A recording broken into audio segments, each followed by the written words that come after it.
We're live. It's now 7 o'clock. I'm going to call to order the regular monthly meeting of the Board of Trustees for October. First item on our agenda is the invocation and pledge of allegiance. Mr. Key. Thank you, Mr. Chair. Let's bow our heads. Dear Heavenly Father, we thank you for bringing us here, Lord. We thank you for each and every person in this room, Lord. We just ask you to keep them safe, and may we all do the work pleasing in your sight with the schools. And Lord, we pray for all our children, the teachers, and all administration, Lord.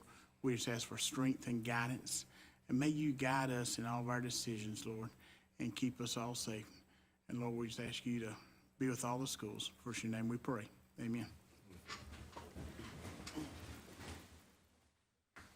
I pledge allegiance to the flag of the United States of America, to the republic for which it stands, one nation, under God, indivisible, with liberty and justice for all.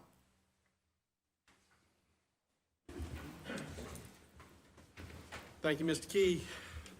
Next item on our agenda is the consent agenda. Without objection, the consent agenda will stand approved. And then I'm going to have one announcement. For those that are viewing, Dr. James is not with us in the room, and just wanted to make sure that everyone knew he is online and he is able to hear us. I think that maybe his camera is having technical difficulties, so you can't see him, but he is seeing us and he is participating in the meeting. But unfortunately, outside of school, he got to an exposure that is required that he is quarantined right now. He's had his test, but he hasn't got his results back to clear him to come back into the district office. So he's with us, but he's just with us virtually tonight. And we want to make sure everybody knew that he's still here, and he's doing fine. He has not shown any symptoms, but he hadn't got that negative test back yet. So with that, we move to honors and accomplishments of students and staff. Filling in tonight for Dr. James is going to be our superintendent-elect, Dr. Wade. So if Dr. James is not able to present, then we'll ask that Dr. Wade fill in. I can delegate very well. So do we have any honors and accomplishments? Okay. Mr. Chairman, members of the board, and Dr. James remotely. I first wanted to share that, as you likely know, this month we announced our district teacher of the year. It's Alex Pinto, 7th grade. We can't hear you. We need to get you to a microphone.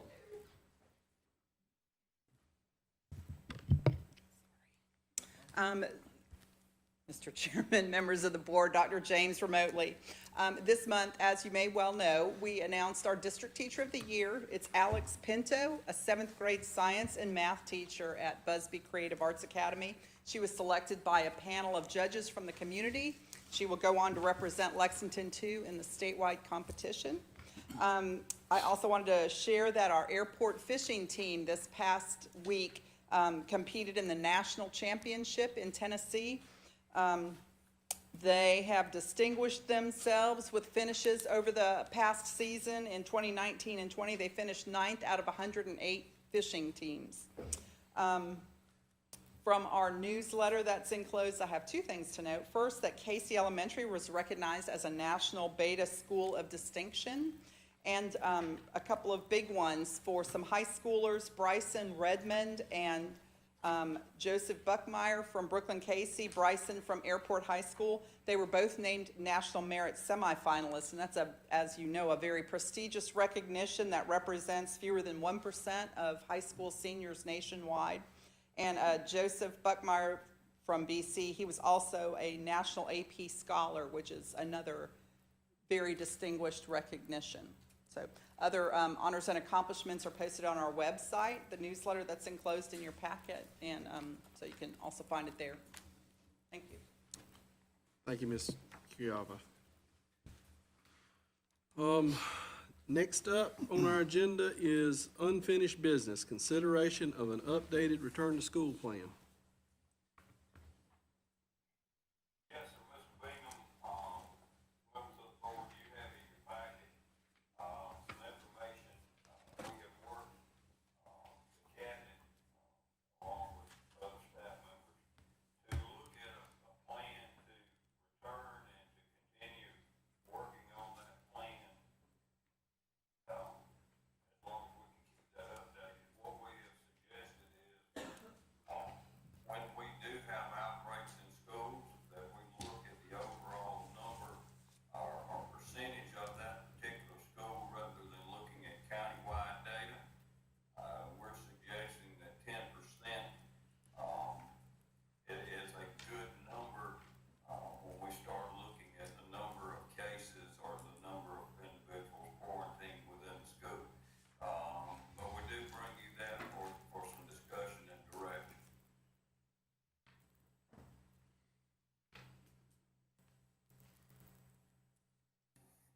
Mr. Chair, I would like to make a motion to approve administration's recommendation of Phase 2 return to school plan, which includes K-4 through second grade, the sixth grade, the Innovation Center students, and the self-contained special education students, K through 12, to return 5 days face-to-face on November 12th, with all remaining hybrid students returning December the 2nd, using local district data rather than the countywide data.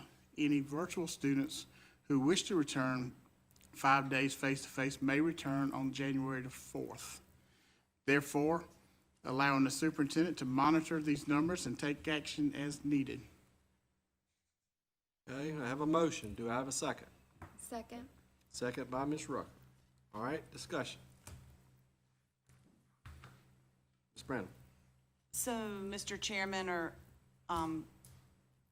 anybody else in the room, I mean, do we have some additional information that you're going to present for us tonight and maybe the people watching at home in terms of what this would look like, or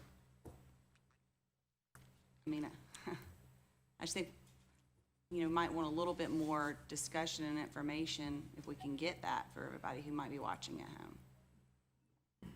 I don't know who's prepared to do that today.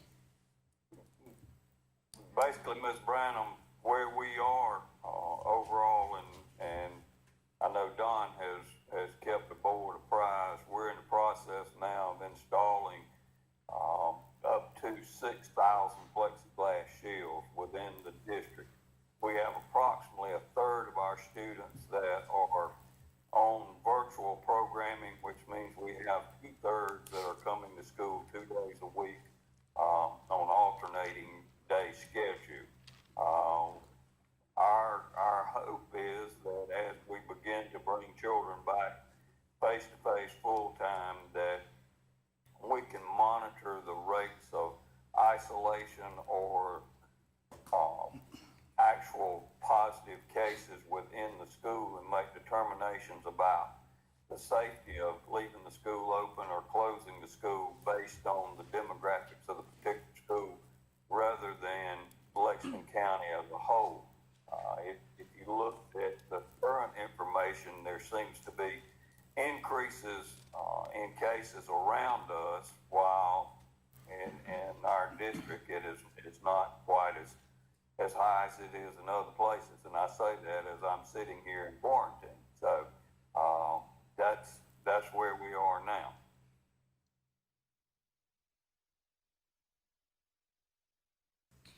So I guess my question then, I agree it would be nice for the board to get out of, you know, making some of these decisions, because I realize a lot of these are operational decisions about how to do the job of getting the learning back going.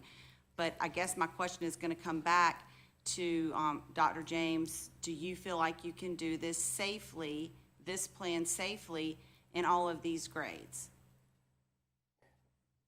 Well, Ms. Branham, as you're well aware, and again, I'm sitting at home now, but we're in the middle of a global pandemic. As long as we have individuals coming from different households together, there's always a chance that individuals will be ill. If you look at our numbers, though, which I understand that Mr. Hinton has prepared for you, our numbers of actual positive cases compared to 100,000 are relatively low. They're below the high level of 200 cases per 100,000 if you looked at the total amount that we've had since September. So, you know, the question about safe is a relative term. You know, anybody being sick is too much, but the only way we can ensure that no one is ever sick is not to come back at all. Where we are now is we have students coming back 2 days a week. We have 2/3 of our teachers back. We're participating in athletic events. I just think that we're probably at the time, and the impression that the administration has received from a number of the board members is that, you know, it's time for us to implement a plan to phase back in the return to school.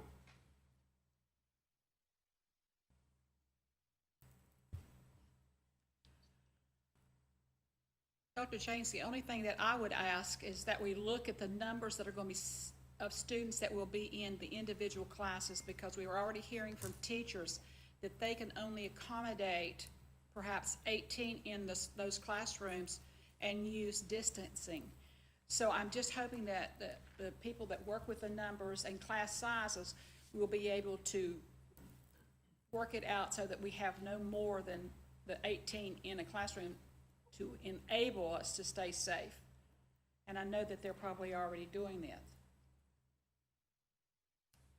And Mr. Bingham, I guess on top of that, what Ms. Kessler was saying, because that was going to be my next thing, is I'm hoping that it will be made available to teachers and administrators and other building workers, that if they identify any areas of concern, you know, a particularly small elementary school classroom, for instance, that may have a normal number, but in that classroom makes it super small. I hope that we're going to have a way or a central place for these teachers of like orchestra, band. You know, the communication factor here is going to be key. And whether that's to our teachers, our staff, our parents, I just think that that's going to be the key to moving this transition along. But particularly, I feel like teachers are going to need, and staff and other administrators, a place to be able to come and say, hey, I see that you're looking for my class December 2nd. Well, here's some issues with my class, whether it be, Ms. Kessler, we've heard 32 kids in a class in some high school classes and maybe 60 in a gym or something, I don't know. But if the individual teachers will know they have a central place they can go to, whether it's their own administrator and then they bring it to you, I don't know. But can we put that out to our staff tomorrow morning as to, this is our central collection location?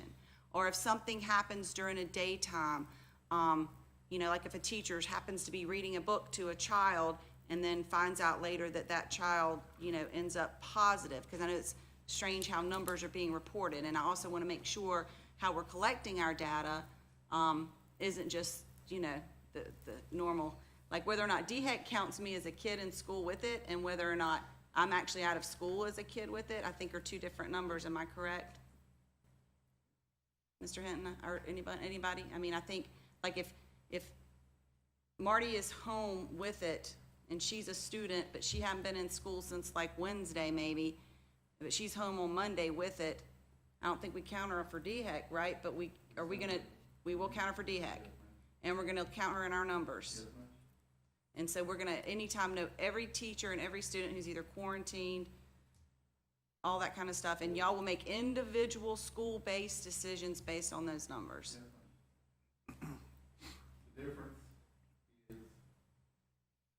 The difference is if they hadn't been in school, like they're virtual, but they're positive, we still make that report. What you don't have, though, is quarantine to look at close contacts. If they're in school, they've been in school, and they find out 2 days later they're positive, they're not at school, we still go back 48 hours or 48 hours from the last day they are in school.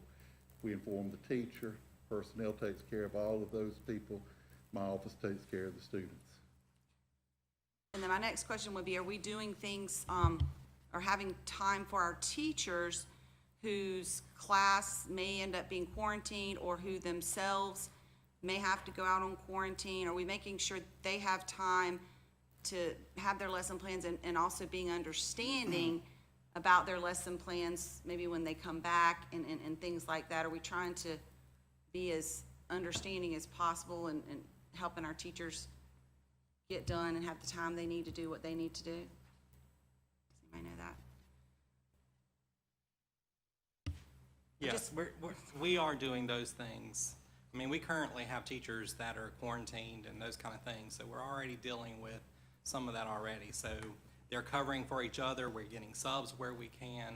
So yes, we're already doing those kind of things. I also want to address, Ms. Kessler, you bring out the number 18. I just want to tell you, y'all all know what our class size goals are. So the majority of our classes are going to be over 18. And so we don't have additional teachers that, you know, we're going to be able to pull from anywhere to do that. That's, you know, I think they're talking the 6 feet, and we have certainly put in the plexiglass and those kind of things to help. But I just want everybody to understand, we've shot for 20 in elementary school, and that's where a lot of them are, but there are a lot of classes that are over that 18. There are not many that are at the 30. We do have some, and we're well aware of those. But just want to throw that out there so you're aware of it. Realizing that, Dr. Brooks, there are some classrooms that are larger than others, or is there looking at swapping classrooms so that those larger classes have the larger classrooms? Yeah, and that's some of the things that we've done. You mentioned the 32. One of the first places we had that issue was at Pine Ridge. And in talking to that administration, they were using those bigger classrooms that they have to move those teachers around. So yeah, we are trying to do those kind of things where we can.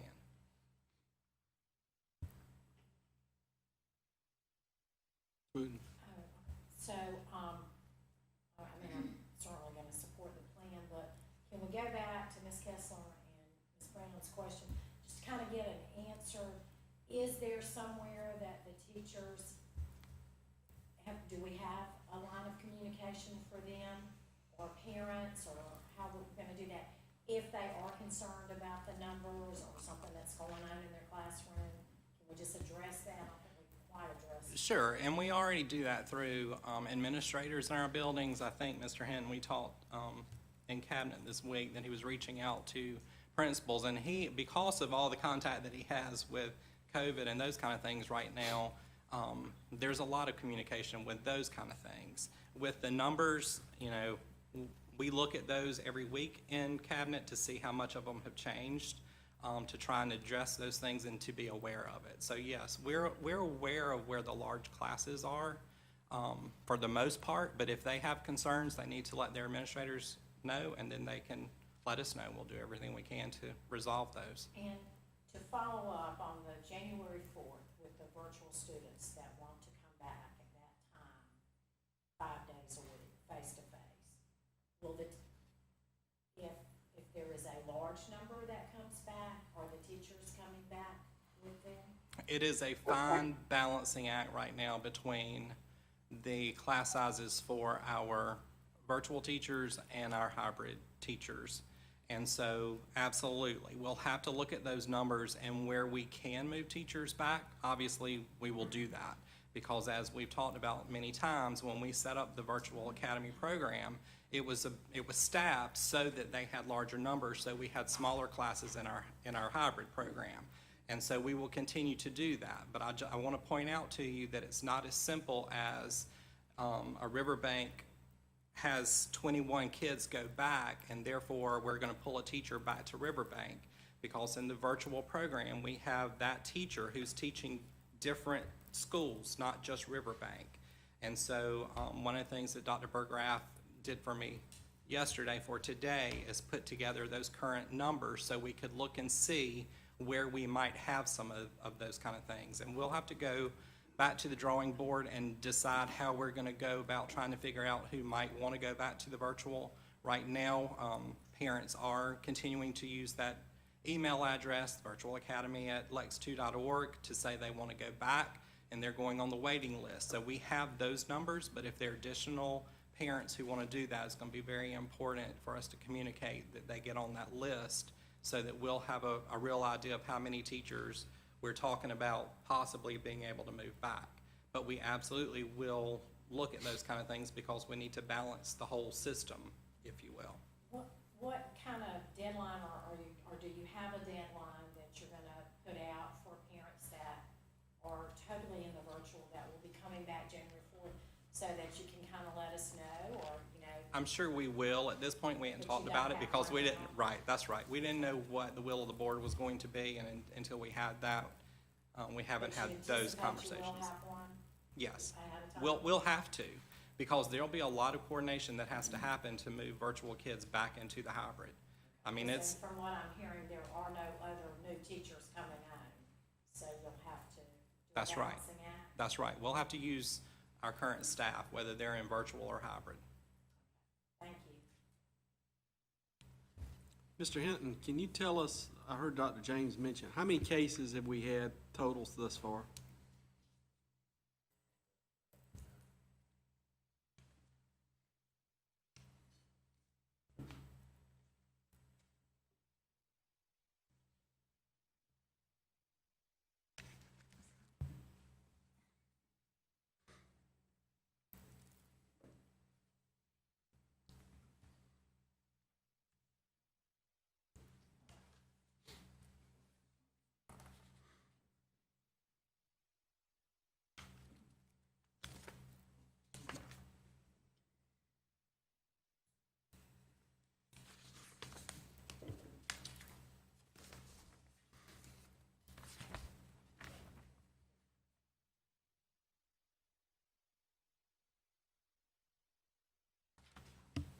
while those are going out, I want to say one other thing about the January 4th, just so that y'all are aware of it.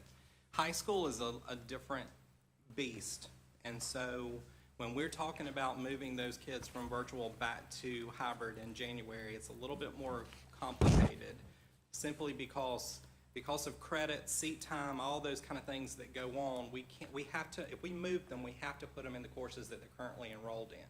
We can't add any, we can't subtract any. As we talked at previous board meetings, we don't have a lot of elective classes, so many of our virtual kids are taking 2-3 classes. And so if they choose to go back in January 4th, it may be that they're gonna have extra study hall or whatever. They're gonna have holes in their schedule. So I just want y'all to be aware of that. It won't be like we can move them back and add courses because they won't have enough time to complete that credit. And one other thing, Dr. Brooks, going back, especially with K4, K5, first and second grade, a lot of parents that, and I'm sure they're very excited about their children going back, but there has been as y'all are aware, and we have been getting messages, a large disconnect on their virtual days when they can get on, when they can't get on, and parents are getting notices that, children have 12 absences, they haven't turned in their work.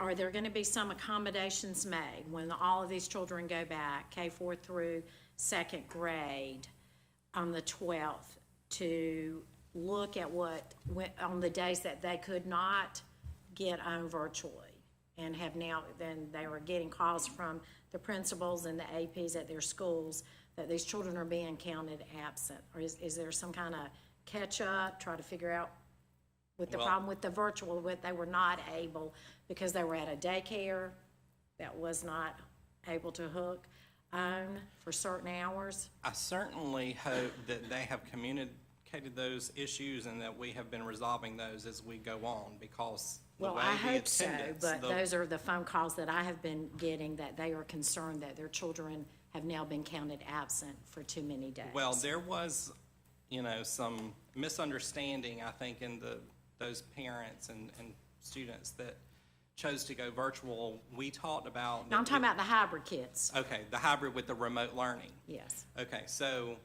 yeah, there are issues with that from going back and doing that work. We have a significant number of kids, unfortunately, who aren't doing the work.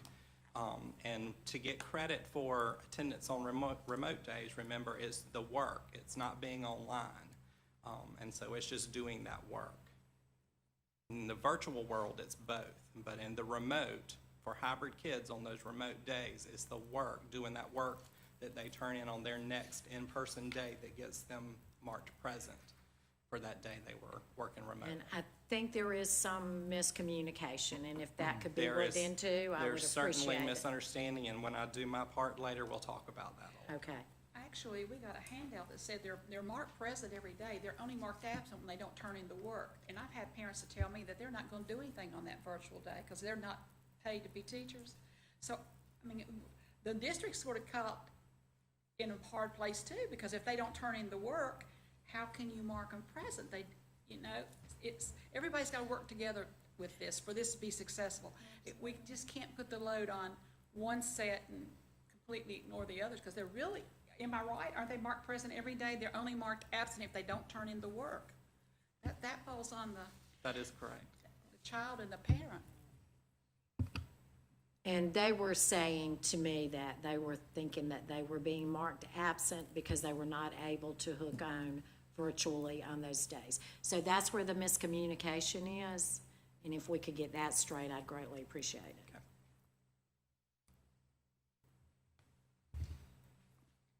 I just wanted to clarify one more thing. I know we've talked about it a couple times, but I do know that we're saying we're aware that we do have some larger class sizes. I just wanted to make sure that they're already being looked into, and that we are trying to reduce those class sizes as much as possible, and that we are already working on that. Ms. Rucker, what I can tell you is we've had numerous conversations about it.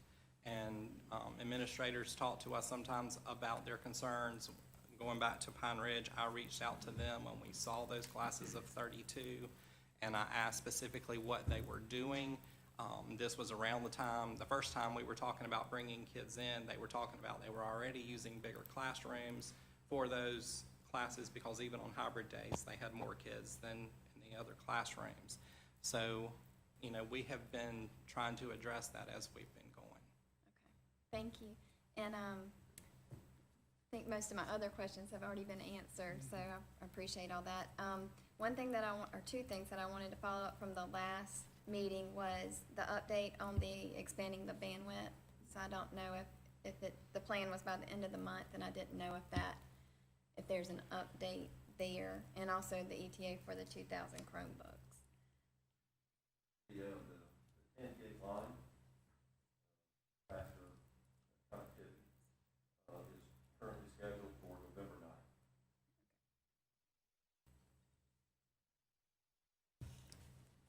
And then the ETA for the 2,000 Chromebooks.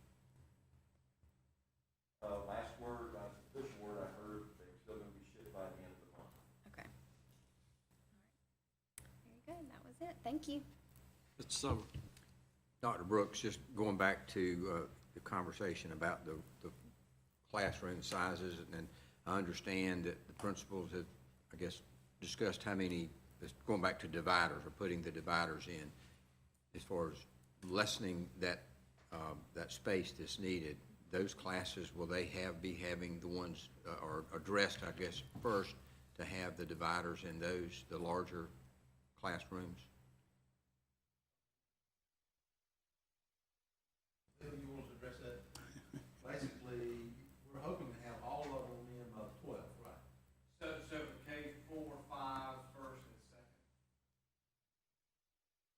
second. K-4, 5, first and second grade, 6th grade, and then special needs. By the 12th, we hope to have all those in.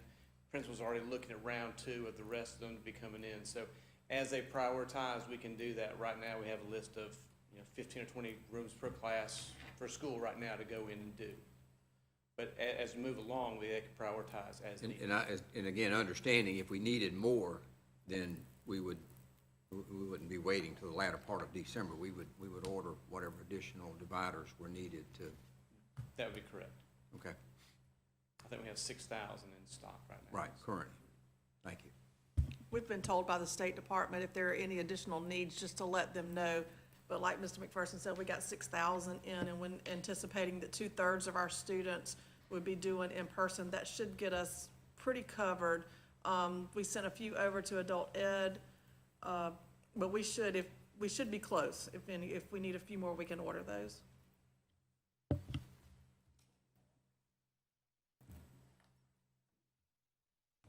Ms. Brown. So just to go back to the absences, because I understand about everybody, needs to cooperate, but an absence, is different than a failing grade because I didn't turn in some work. So, I've had several children go through the high schools who might not have turned in work, and if they got an absence for every assignment they didn't turn in, we might not be sitting here today, including myself. So I guess that's what I'm getting at. I hope we're gonna have and I only hear that in spot issues. So I don't know if every school's doing something a little bit different, because I only hear that in spot issues. So I want to make sure that when we sit down, because I know we have those teams that meet for truancy and all of that, that we don't, when we're about to report a child for truancy and possibly send them and their parents to court over it and all that, if we can really look and see, are those absences because they didn't turn in some work from a virtual day, or is it actually, some type of tracking? And I know it's difficult, and I know we're in a whole new world, but I know you will be able to figure out something. Well, I want to assure you that what's been communicated to our schools has been in the traditional way that we've done education prior to COVID. A kid could come and sit in your classroom and do absolutely nothing, and they got marked present for being there. And so what we have told teachers is, with e-learning last year, we experienced teachers wanting, as part of that e-learning pilot, we had to say kids had to do X amount of work, X amount of minutes in order to get credit for it.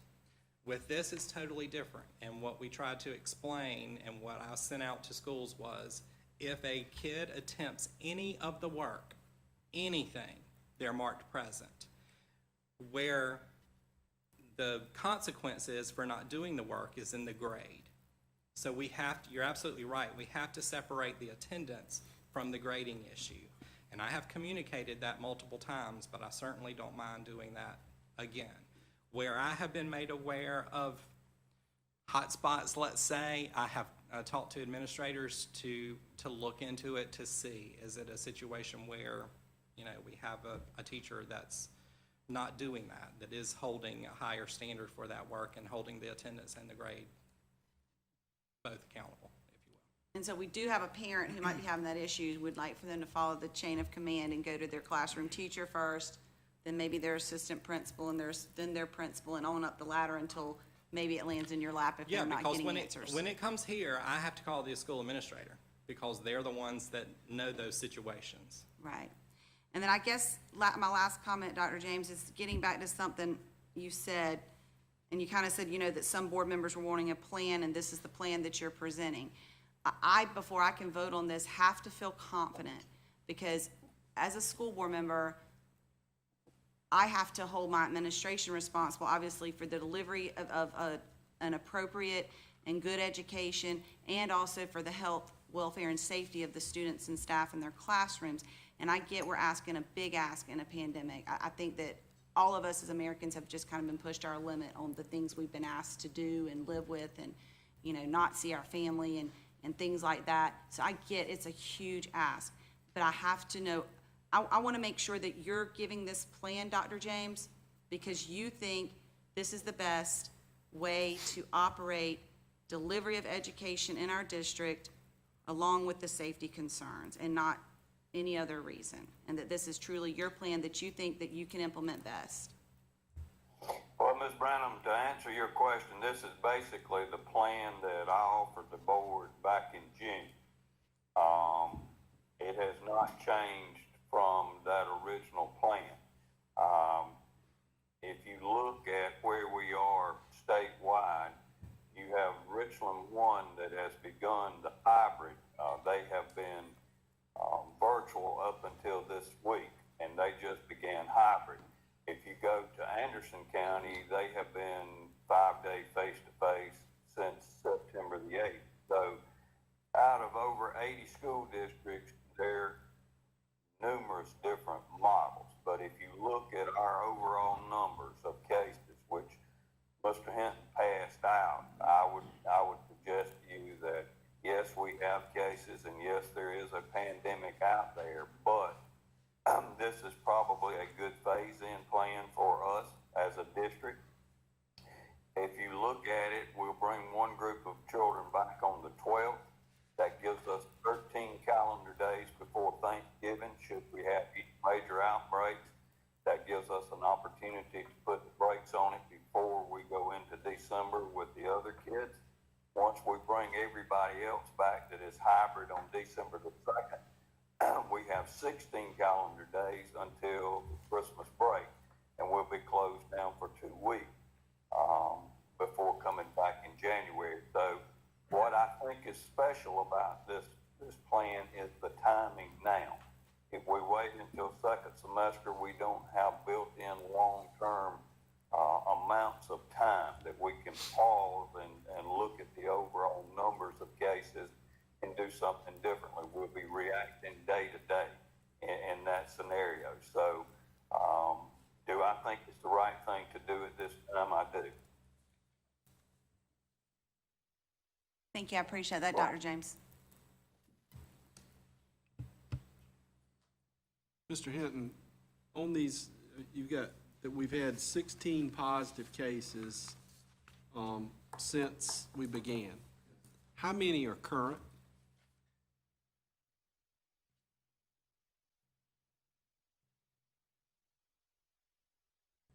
Positive during 10 days from the date that they were positive. I think 5 or 6. 5 or 6.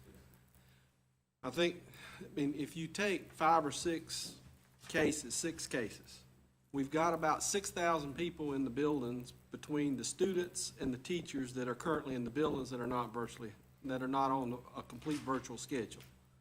So 6 to 6,000 is a lot less than 200 per 100,000. I think that's the key here. We've been very pleased with how our kids have reacted in the school day. They're wearing their mask, knock on wood. They are dealing with the problems that come with going to school with just the 2 days of hybrid and things like that. What's the wild card in all of this is what people do when they're outside of school. And kids coming to school, they may have a parent that tests positive. So they've been around that parent, we got to quarantine them for 12 days. During that 12-day period, the kid comes down with it. The 10-day then starts over the day he tests positive. So you could have a kid out 20 days because of what we're doing here with this plan. And don't let me speak for you, Dr. Cooper, but we have 3 mechanisms in place. Student service, we're taking care of students. The nurses have a lead nurse, and the staff have a personnel, human relations, thank you.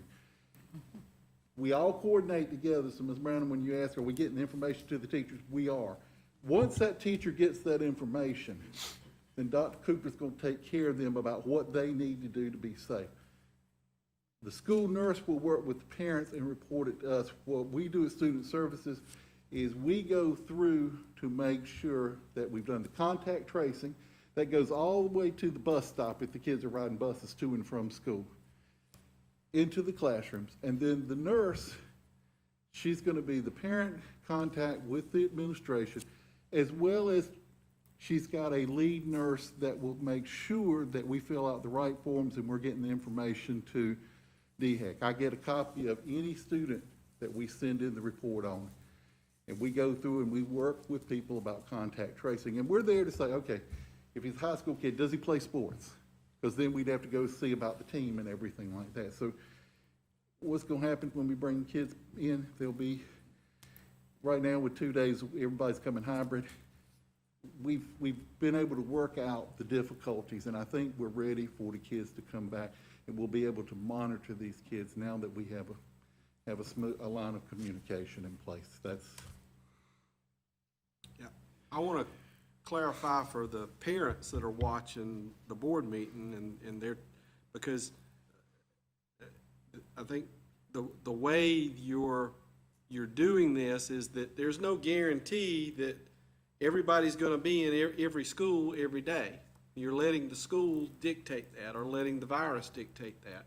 If we start to get a spread in the Pine Ridge area, then that may shut down Pine Ridge, but it won't affect Saluda River, or vice versa. Absolutely. And so, in the same way, is caseload outside of in the school district. For instance, we have a number of nursing homes in the district. So if there's a caseload and a high positive case count in a nursing home, it really has no effect on the schools. So that's what you're trying to do with this plan, is to isolate the school and what infection rate we have at a school level, not at a county-wide level. Yes, sir, and keep in mind, we're going to deal with looking at each school by positive cases. Quarantine cases are out, but we make sure we know if that kid was positive during that quarantine time, then we'd add them to the list. Quarantine may not necessarily mean they're going to be positive. Just like Dr. James right now. Right. Question, because I think it's a great one. Because that's probably, for the parents listening, the thing I've heard the most is really just, please let us know the plan, and please let us know when we think we're going back. So to that end, and Dawn, I don't know if this comes from your office or if it's just a letter to each individual school, but, you know, like USC and other people, and I know we have a dashboard, but are we going to start maybe saying like, all right, this week we just had X number of cases in Marty Middle School, because I don't want to name any middle schools, but in Marty's Middle School, we've had X number of cases. We got to shut down for 10 days. And that maybe their parents will all get a note, their teachers will all get a note, and maybe put it on our dashboard, just so that parents can kind of start with not all of them will have like daycare and grandparent issues and all that, but some will. So again, I get back to the very first thing I said, that I think a lot of the issues that we have unintentionally sometimes created is just that communication piece. And honestly, I know it's because, I think I heard the analogy the other day, somebody told me it's because y'all been trying to build a plane while it's flying in the air, and I get that, everybody's doing that, and so I applaud everything that y'all have done. Getting these numbers is what makes me feel okay, and the numbers that you provided from staff, Dr. Cooper, is what makes me feel okay with this vote. I have confidence, I have trust in this administration to make those quick changes as y'all need to make them. Confidence in you, Dixon, having been a high school principal, to really delve into, because I think that's where we're gonna hit a lot of the issues. So just, again, you know, I know y'all have done a good job with it, but please keep those communication lines open, because we're gonna have teachers with questions, we're gonna have parents with questions. You know, we can really make this a positive experience for everybody, I think. And it's obviously try to be as safe as possible, and just be aware when we have to, and hopefully everybody will understand that if we get to a certain number, that y'all are the guys who decide when it shuts down. If you get to an area where you've got so many staff quarantined that a school can't be open, I mean, that's y'all, that's operational. So I trust in this administration to handle that. I was gonna, in response, that dashboard that we have on the website, it is as flexible. Would you please step to the microphone? For those people that are online, they can't hear unless you're at the microphone. Ms. Branham, I was going to say, as far as the dashboard that we have on the website, it is very flexible, and right now, because we're kind of in virtual and hybrid and kind of narrower numbers, we are tracking like last week's cases and then the previous week, so people can test that. But as we bring more kids in, exactly what you're saying, if we have a school that would close, that can be posted, you know, current schools that are closed, or whatever we need to do that we feel like will keep the schools and our parents better informed. I think that's a good idea. So it's flexible enough to do that. One more thing, just to let you know, we keep a map of the district at Student Services, and we chart every case on that map. So we can see if a neighborhood, because you've got multiple schools serving neighborhoods from the elementary, middle, and high. So we're charting them on a map too, so we can keep over the overlap. What I would suggest is that in trying to keep parents informed as to what's going on, perhaps, you know, as if you start to see a little bit of tick up in cases, then whether you're doing the green light, yellow light, red light, basically let the parents know, yellow light, this school is starting to get a fair number of cases, and that, because parents are dealing with daycare trying to figure out what they're going to do, and we don't want to be in the situation, unless we can absolutely help it, that you tell them today that, okay, tomorrow we got to shut it all down at their school, and they didn't know because we haven't said anything until all of a sudden the case count went up. We need to be giving them some feedback almost continuously to let them know, this area, we're seeing a high case count. You need to be more diligent. You know, things of that nature. However y'all choose to do it, but I'm just, as a suggestion, give parents feedback, because it is not an easy thing. No different it is for teachers. Whenever a teacher has to go in and they got a sick child or whatever, to have to take into account that. It's the same thing with parents trying to get kids to school or get them to daycare. If they don't have daycare set up, they don't have anywhere to carry them. So that's the importance of letting them know what's going on at their schools.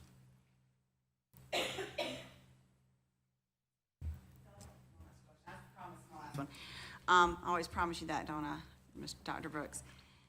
There is a plan in here that virtual kids who want to come back can go back. But for those, and I think it's probably only a very few, but I have heard from some of them. So parents who didn't know what to do, kind of rushed into going ahead and picking virtual, which is now going to be all day, 5-day, face-to-face, and that scares them. Do those parents, are they going to have any type of stopgap opportunity to go all virtual? Are we going to offer it both ways, or just one way? Yes, we're still doing that, same as I said earlier. We're still using that email, virtualacademy@lex2.org. They need to go ahead and let us know. We'll put them on the waiting list.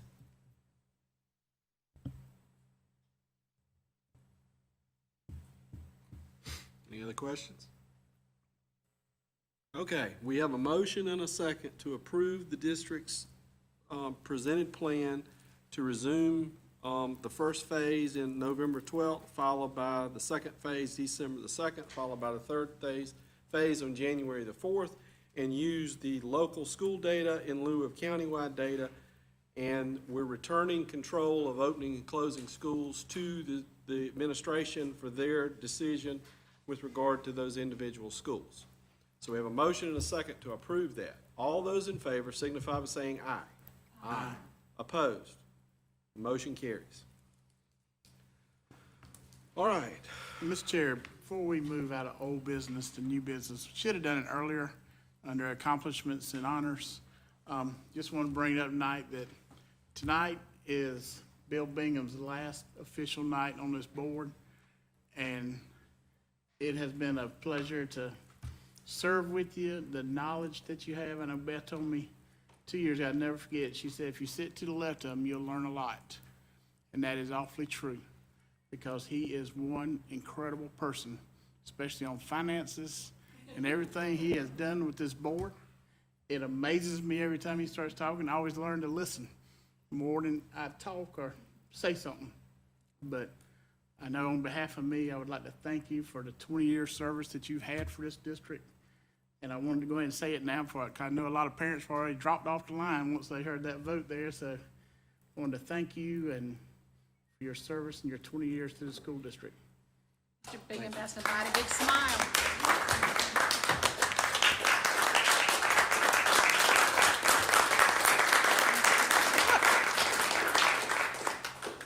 Thank you. I appreciate it. Now explain the smile. All right, let's keep moving. Part of doing a good job is keeping the meeting moving. So we're gonna move on to new business. First up, consideration for trees for Airport High School parking lot islands. Mr. Eisenhower.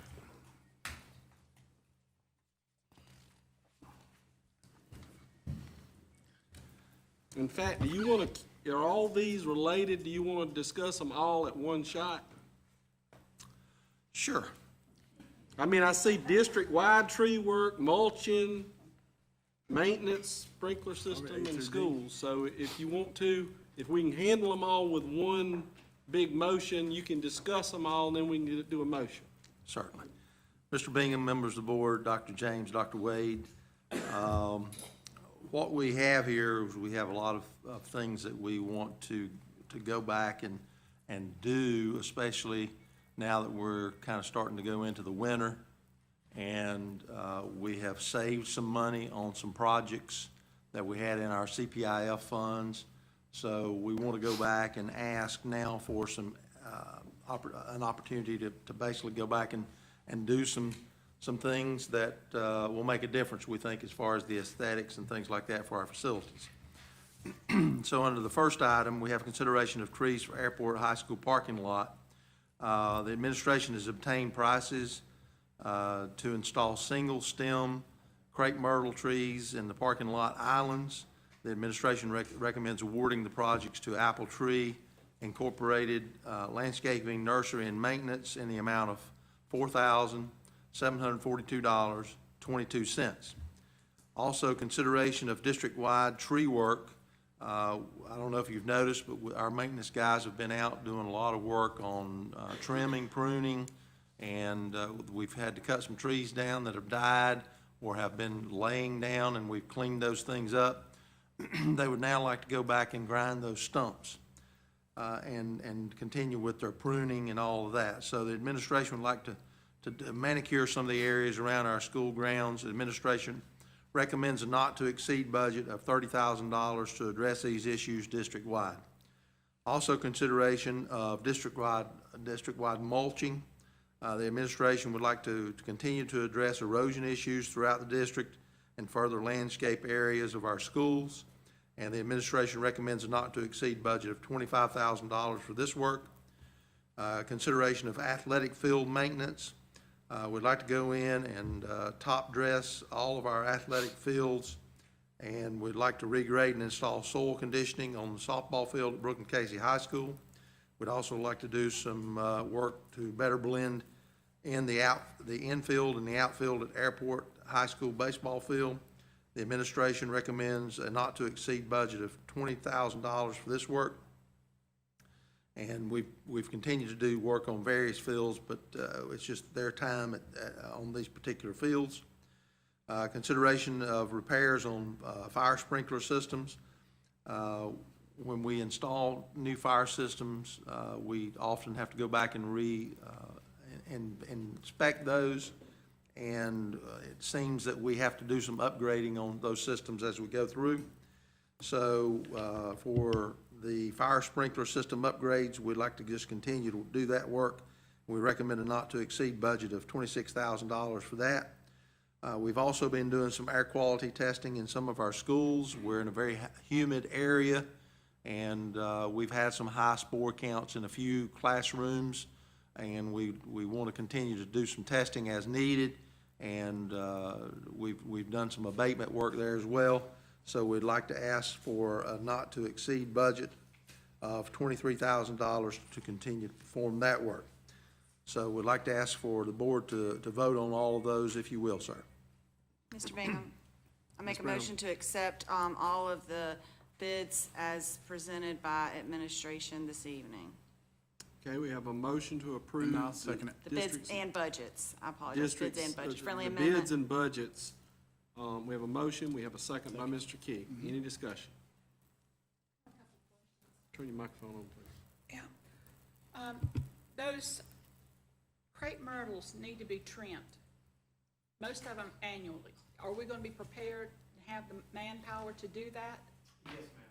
Because the ones at the airport softball field, I think the last time they were given too much attention, maybe this year, but it was 3 years ago. But they require quite a bit of work. I was kind of surprised to see that there, but you answered that, you're gonna take care of it. Down at the mulching, the Innovation Center, when we were out there last week, had an opportunity to look at some things, and the landscaping there is in bad shape. Is there any warranty that still exists? Because a lot of that's dead. And then you've got the erosion, so that whole area, and Springdale's another new one that should be under warranty to some degree with some of the dead plants. I was kind of surprised that we not following up with the people that bid and got those projects.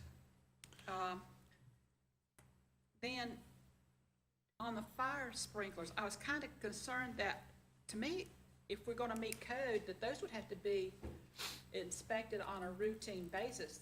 Are you telling me that they're not? They are. They're inspected basically every year, and there are times when we need to upgrade certain things. So that's what this money is for. It's basically just to go in and upgrade to the new code, basically, is what we're trying to do, is keep up, rather than having to go back in and replace systems that become out of date quickly. Okay, thank you. And as far as the warranty on the landscaping, that in our contracts is a 1-year warranty. We are working with the contractors in most cases, and we're trying to go back and get some extra attention for as much as 2 years, but beyond that, we basically own it.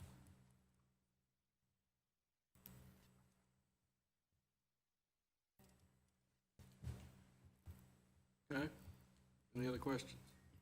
We have a motion and a second to approve items A through F as presented by Mr. Eisenhower. All those in favor signify by saying aye. Aye. Opposed? Motion carries. All right, next we move to administrative divisional reports. First up is the superintendent's update. Dr. Wade. Hi, everybody. So I was asked to prepare a presentation for the board about, during my transition, where some of my observations, what I've learned, and kind of where I would like to kind of be moving ahead with the district when Dr. James decides to retire. And before we really begin, you know, I will say everyone likes to ask me the same traditional question, which is, what do you notice is so different between Illinois and South Carolina? And aside from the heat, What's really like, what I've really kind of taken away from it, which has really helped with the transition, is the fact that everyone really has been so incredibly helpful and welcoming and warm. Like, I mean, I was sharing with some of my friends that I remember when I shared that I almost had a stroke carrying up some furniture by myself up my stairs, that people were legitimately upset that I did not ask for help or, you know, for someone to bring a truck or anything else. But I will say I did survive, clearly, and my heart rate was only at 140 at that point. But everyone's been so extremely kind, courteous, and helpful, and I think that's really helped. And I joke saying I've only been here 3 months officially, and it feels a lot longer, but in the most positive of ways. And I think it all kind of came to kind of nice capper to it was on yesterday was Bennett, number one son's first day at Springdale.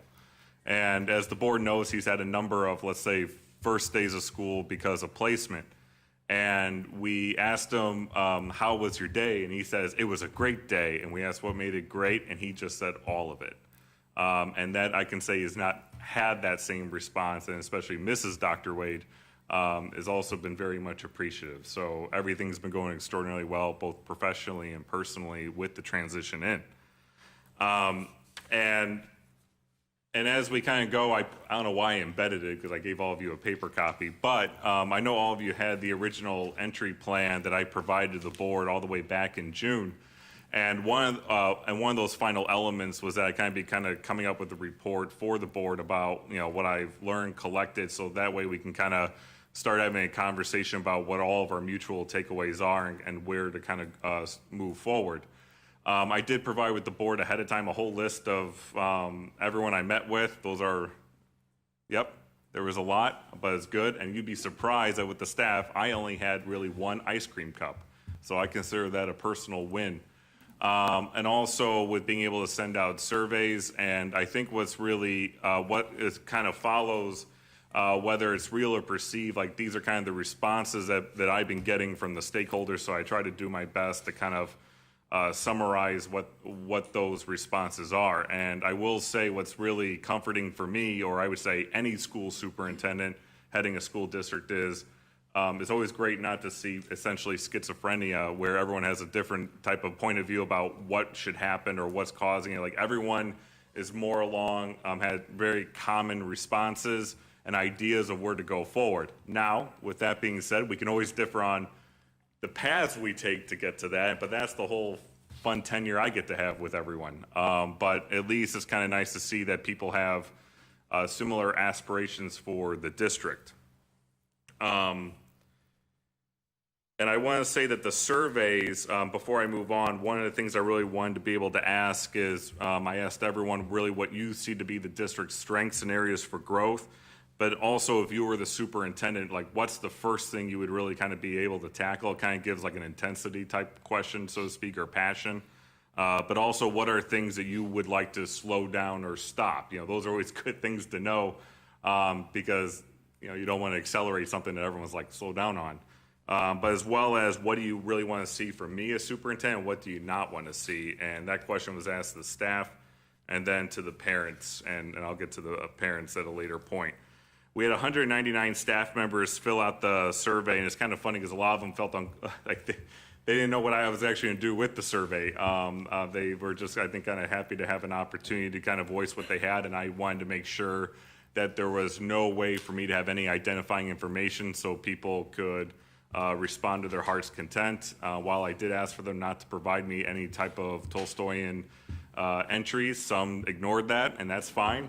Being an English nerd, I still read it all. And what was really a fantastic takeaway was that overwhelmingly, when I say overwhelmingly in this case, I mean all but a few answered exactly the same way. And that is their sense of pride in their community and facilities. And I've commented on this as I was going around to all the buildings, is that what's really also kind of a difference between Illinois and South Carolina, I'll probably get all the hate mail now from Illinois, but it's that I was really surprised at the number of people who are products of Lexington 2 that come back because they care, and they care about what happens in this district. And that is an extraordinarily foreign concept where I come from, but that's fantastic because in my conversations with them or even email correspondence, there's that level of earnestness that really comes from all of them. And that was just something I absolutely enjoyed. And random, a few of them actually have friends who are teachers in Elmwood Park, so we bonded on that. That was kind of interesting in small world. Now, for areas of growth, items that they kind of mentioned were, and they all were more or less scattered, but yet kind of related, were items related to communication, academics, technology, student supports, and vision. This is kind of where all these were more or less leading the pack or kind of merged for a variety of different reasons. And if, taking it just from the survey and not being able to go out there and really engage, whether individually or collectively with everyone, it kind of looks odd or looks like they're throwing everything. But I really feel like that what a lot of the staff really want to have is communication and direction. Now, of course, I laugh and I always tease them, you better be careful what you wish for, because I can overly communicate and everyone likes direction until you get it. I think it's one of those things where I think because everyone has a particular point of view about how they feel they would like to grow or move forward, I think that's going to be part of the work in progress moving forward as the superintendent to kind of work collaboratively with everyone to have that particular common point of view. When asked about what would be the first thing that they would do, the staff responded to communication, technology, climate, and culture. Now, obviously, there's a lot of these elements I think that are kind of feeding in with what we're experiencing with the pandemic. The COVID-19 really kind of bled through in a lot of responses and engagements, and I think we can all understand that we have a lot of things.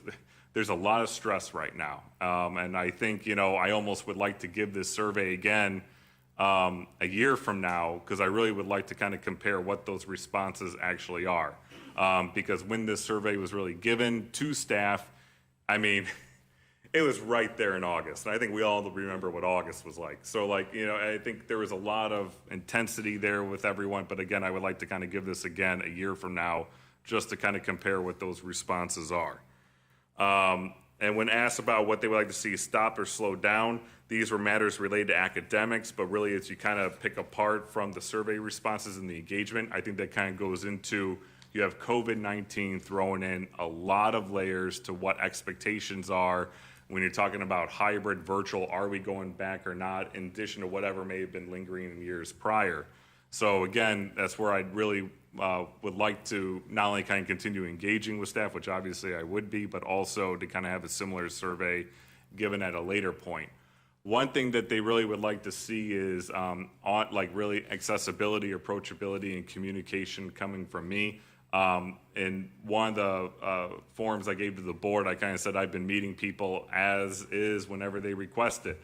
I think some have been kind of surprised that I do respond, and I send them a calendar invite, and I'm going to them in their buildings or their classrooms or doing Google Meets if it just becomes too much of a time constraint. But I think it's really important, especially as I kind of transition in, and I think everyone has, a lot of opinions. I want to be able to be sure that I can at least engage in a dialogue with them, even if we kind of walk away maybe having differing opinions, but at least we're able to kind of have a professional conversation about where we're all at. And the biggest concern, or what they do not want to see from me, is essentially say I'm going to do something and then not follow through with it, which I don't think anyone here on the board would like to see me do anyways. Now, the parents and community survey, we were really hoping that maybe, in an ideal world, if 2020 wasn't 2020, that basically we would have had an opportunity to really kind of engage in some capacity physically with the parents and community. That's not really going to happen, so we're going to be trying a fun thing on Thursday where we're going to have, we're going to stream kind of like a virtual community engagement session where we're going to also give them an opportunity for ask questions in real time and try and address them. We're going to see how that goes, because I think if that works and there's a really positive response, that's a good avenue for us moving forward and a lot of other matters like, COVID, and really kind of being able to do our best to make sure that there's not disinformation kind of being going about, and doing our best to be as consistent and have that voice. I will say, I did ask with the parents and community, because as I was going through, I was really hearing so much. I love talking to people, and they introduce themselves. I get the whole educational history of where, especially if they're a product of Lexington too. And I absolutely love that. So I wanted to ask, like, if they were a Lexington 2 graduate, and if so, which high school? And it was fairly balanced of the 32% that answered, and I just thought that'd be a fun fact to share with everyone. So a third of the respondents are products of Lexington 2. Also, parents and community members, which is probably no surprise to any of you up there, which is that, they are also very much have a great sense of community and pride. And, a lot of people like to describe it to me as a small town with a lot of people, and that really is, I think, the best way to really describe it. And again, like, their areas for growth are the same as what they as the staff. But of course, what is different about what they would like me to address head on is to come up with a vaccine for COVID-19. And try and get back to what it was prior to March, and as well as technology. Again, like, as kind of with staff, where you can kind of see the whole anxiety of the pandemic kind of bleeding through, as well as the same, well, it wasn't just bleeding through, it was right there with staff, with the parents and community members. And especially when it asked about what to stop or slow down, I thought that was very interesting, where it didn't get, there were no front runner topics. It was mostly because essentially they were kind of responding to where their students were enrolled. So it kind of became more of a silo about what's going on with this specific school or set of schools or whatever it may be. As well as, like, for community members, they really want to see, they kept emphasizing transparency and communication. And communication, I think, is a running theme that we're going to be having throughout here. And outreach, and what also they would really want to see from me is having a strong presence in the schools and the district. And it's already kind of fascinating to me how quickly people would know I'm in a building or not, or how fast that would get back to me. I mean, they're having Elmwood Park run for its money. At least they're not posting on social media, so that's a plus, but that's, just now. And and again, what they do not want to see from me is pretty much the same. Like, they want to see some level of follow through with whatever the direction of the district is going to be. And kind of, if you were able to kind of summarize everything up, like, we've already kind of covered the communication piece and the vision, and kind of where it's interesting for me in conversations with people about what does vision mean. And when people say vision, I always like to say, well, what does that actually mean to you? Because that could be a variety of different things. It could mean only being about what I feel to be important, or it could be a longitudinal plan. And what it really is, how people have been mostly describing a vision is what any of us would be, which is like, what is a common direction that we see for the district as a whole over an extended period of time, and how do we clearly communicate how we're going to be able to go about and achieve that. Now, that's the English 5%, but that's pretty much what everyone's response is. They just want to know what's going to happen in 2026 as best as we can. Like, what's that product? And I think and then also advocating for a one district approach and belief system. We are Lex too. You're welcome, Don. And really kind of being able to advocate. Everyone has that strong sense of community, so making sure that we kind of continue to emulate that as best as we can. Student supports, and I really kind of get very thick later on, and I'll get into that, because I want to be very clear, this was a very strong, passionate item from all stakeholder groups. And I think all the board members, you've heard me, whether individually, all these conversations are kind of merging together. But I think COVID-19 has really been able to successfully expose the needs that our students are really facing, and it's really brought about a profound awareness to all others involved. And these student supports, whether it's about mental health, bilingual learning, assisting families, this is a huge topic that's running through all stakeholder groups' minds. And I think it's going to be something that is going to be quite a focal point moving forward.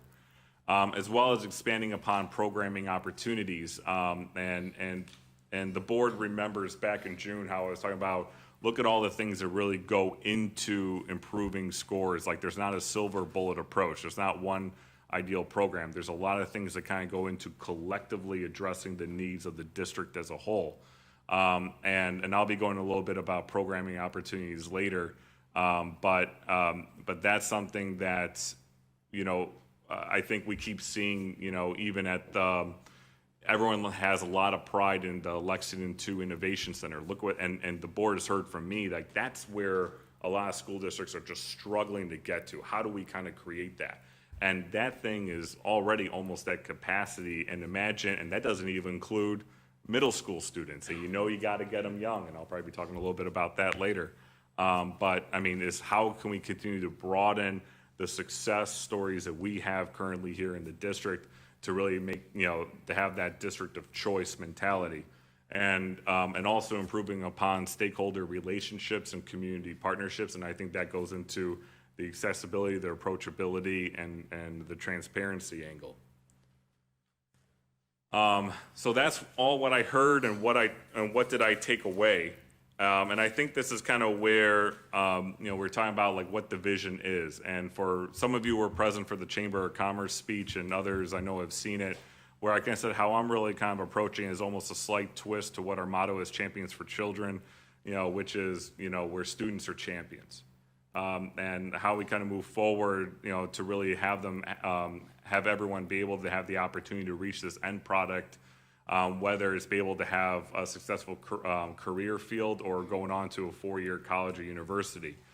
We all know that students are not the same, so how can we diversify certain paths for success for all these students? And that's where obviously your Innovation Center is incredibly important. And I think before anything else is making sure that basically moving forward with that vision and whatever initiatives we're going to embark upon, that's a one district mentality where we're not looking at basically each building as individual silos, but that we're doing something as a district that provides an equal and equitable amount of resources to all the different buildings to ensure that there's at least common experiences. So think of it this way, that if every building is agreeing that, let's say, mental health is a concern, well, then that's something that a district can pursue and provide those types of resources for everyone. And at least there's a baseline, and it still gives each of the buildings the creative freedom to kind of dig deeper into what those potential tier 2 or tier 3 interventions are, because each of our buildings are still fundamentally different. But if we have common areas of concern or things that we all feel we should address, then that can be a district-led path. So I kind of outlined what some of these, what the focus really is, and with communication and outreach, I think it's not just, it's coming from the superintendent's office, district office of the buildings, and buildings to stakeholders, and it's really kind of being able to work on consistency and what is communicated and how that's communicated, the frequency, and I know that's something that I've heard a lot, especially from the board members, about how can we make that kind of consistent across the board. So if you have multiple children in multiple buildings, are there similar expectations for what is communicated home and how often?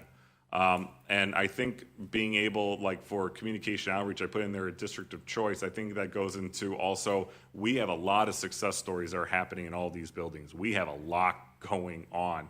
And what's been very common from everyone, from all of you to staff to parents and community members, and even students, how do we go out there and be able to kind of showcase all the great work that's actually happening?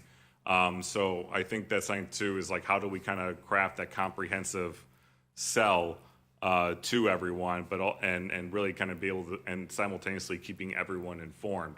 And I put in here student voice, and this is something that I think is extremely important for not just like civic mindedness or democracy, but it's really kind of giving students an avenue to really share what they're, kind of share their own points of view. And I'll be talking a little bit more about that.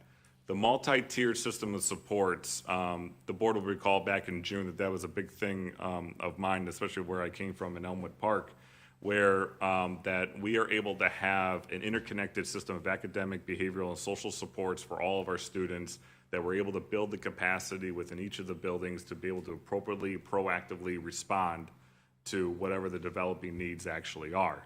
And a lot of them are about social emotional learning, parent and community needs, and bilingual education. I think with parent and community needs, I really don't want to minimize that, because I think what's really important to kind of look at is, and the board might remember a lot of conversations we've had either individually or even back in June, is that really schools and school districts are really kind of turning more into evolving into community centers of some kind. And I can tell you that especially a lot amongst our staff, there's a lot of questions and expectations for like, what can we do to help these students when they leave our schools? Now, Now, that was already kind of there, from what I gather, even before COVID, but I think even now, during COVID times, there's just a lot of that angst and concern about what is happening when the students are not in our purview or in our care. So that might get into interesting topics about what can we do that provides resources or assistance to parents, and whether that's being directly provided by us, or how do we help develop partnerships that can best respond to what those needs are, and kind of develop those. But that's a very loud item. Yes. Can I ask you a question? Oh, God, yes. In that, our district also has a very strong faith community. These that's one thing you want to make sure you reach out to those faith community leaders, because we have numerous churches and members of those churches that would love to be able to help. They need the assistance of the school district to tell them where the needs are to provide that assistance.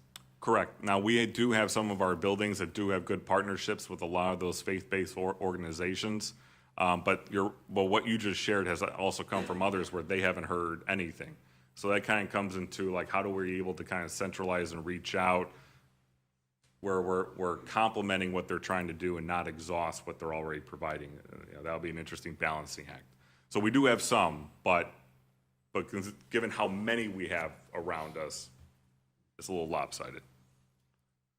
And then for the South Carolina School Report Card, there are lots of multiple measures that we have in there. It's not just, test scores, matter, but there's also a lot of other indicators for success in there, and that kind of gets into college and career readiness.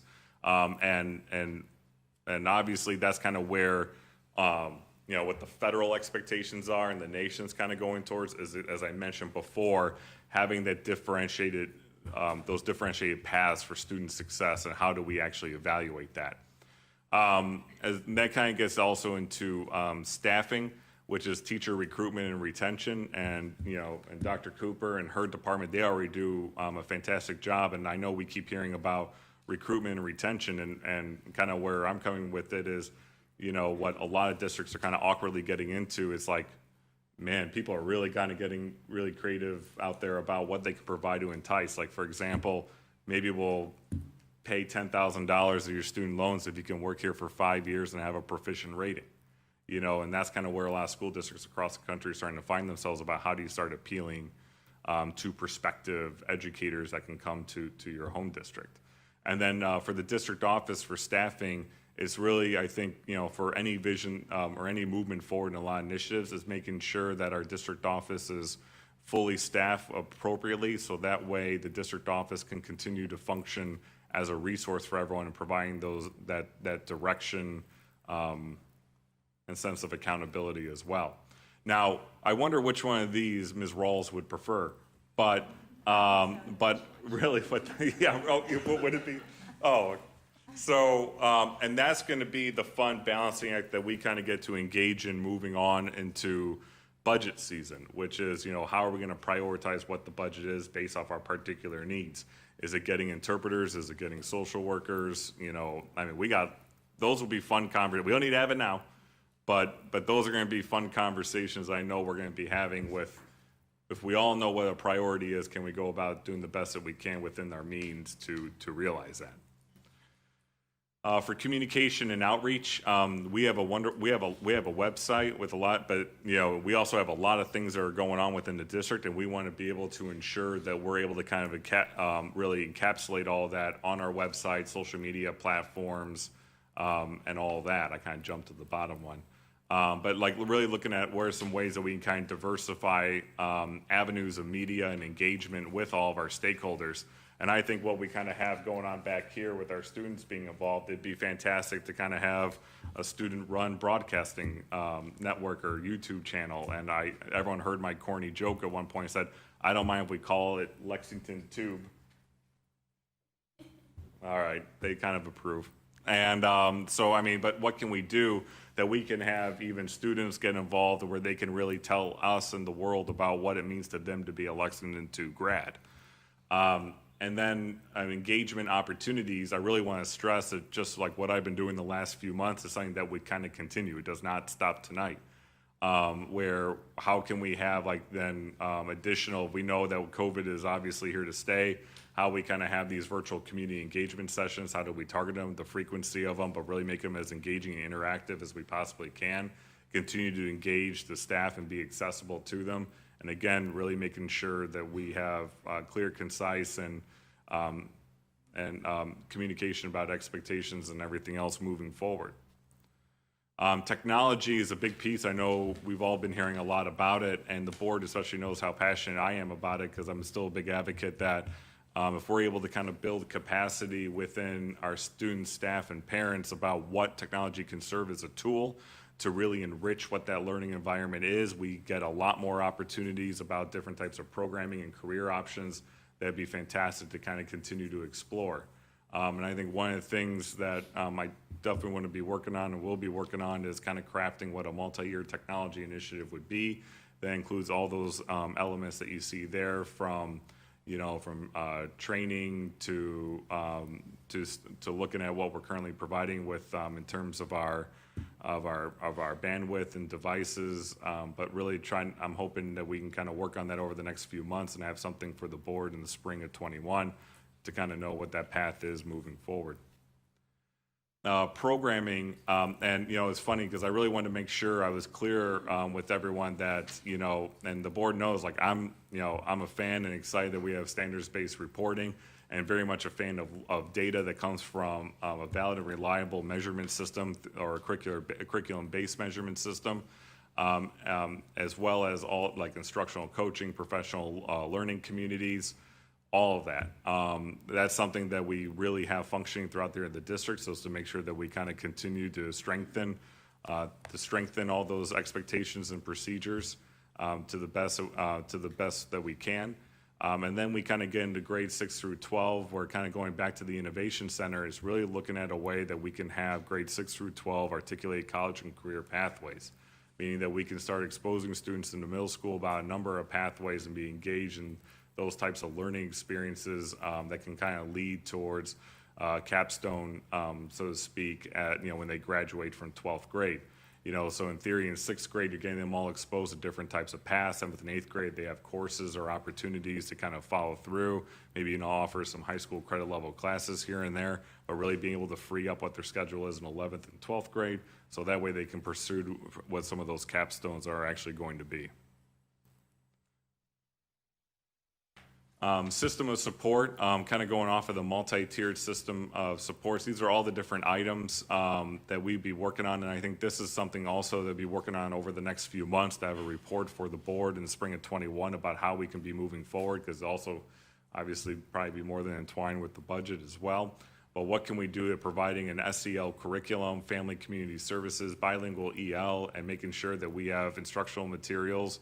And we do have some we continue to expand that are available in Spanish, and really actually having interpreters available that can engage with with our Spanish-speaking population, which is growing and very high, especially very high in a lot of our areas, especially like Riverbank. And as well as having appropriate, meaningful interventions within the school day, and then how do we also engage them without, and that kind of goes into, what can we do outside of the school day, especially if perhaps they're, what they go home to is much to be desired. Like, what can we do and offer them that they have to stay within school, on school grounds, is going to be meaningful for them socially and academically. And I really want to stress that first bullet point.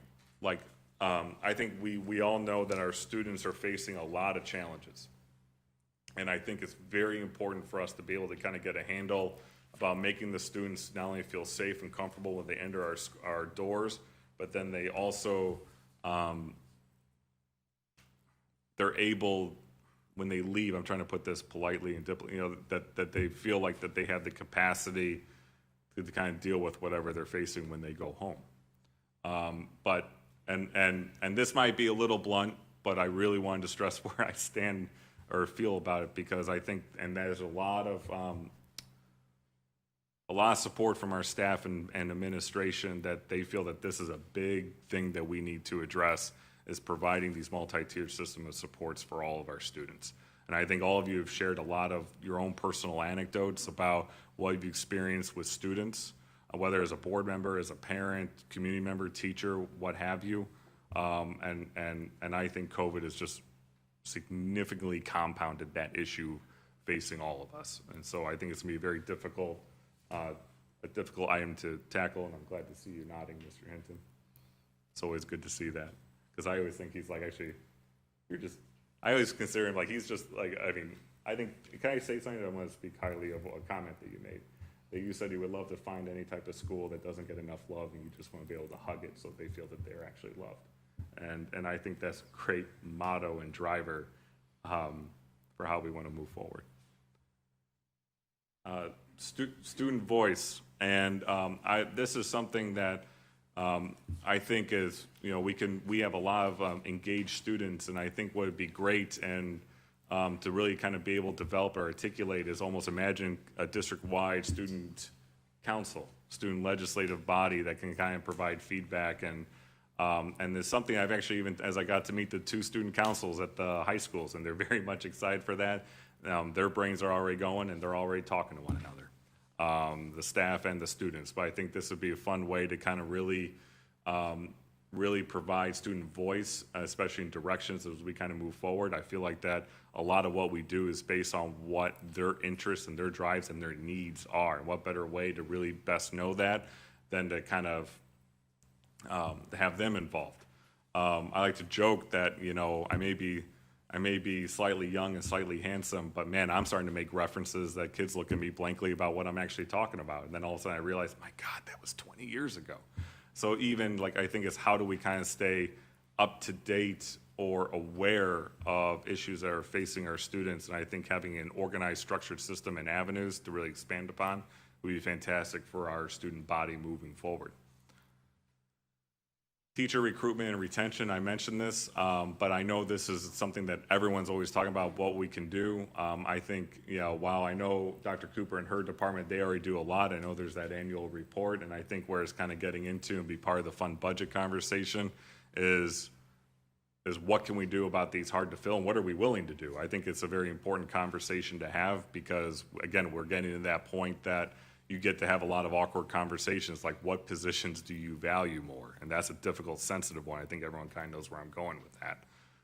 But also, what are we willing, what do we feel is just even a gut check about what we feel is our responsibility to attract people, or how far do we have to go with it. But obviously, as we all know, in public education throughout the entire country, there's a lot of things that are facing us that are extraordinarily challenging. So it's kind of forcing all school districts to kind of have to start thinking outside the box.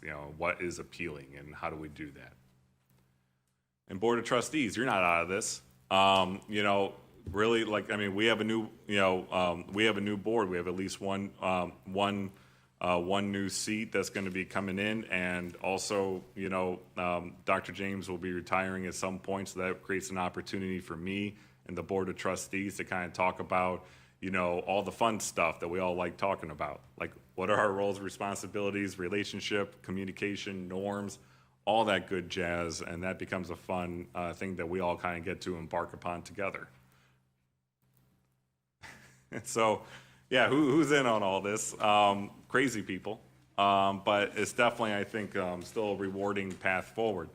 And I kind of wanted to be clear about next steps, because I know that's something that quite a few of you have been asking, like, what can we expect? When can we expect it? And as I kind of mentioned before, I think reports about multi-year plans involving technology and a multi-tier system of supports will be coming forward, as well as coming up with a way that we can kind of have centralized district-wide committees that have all stakeholders involved from across the district, grade levels, and buildings as well.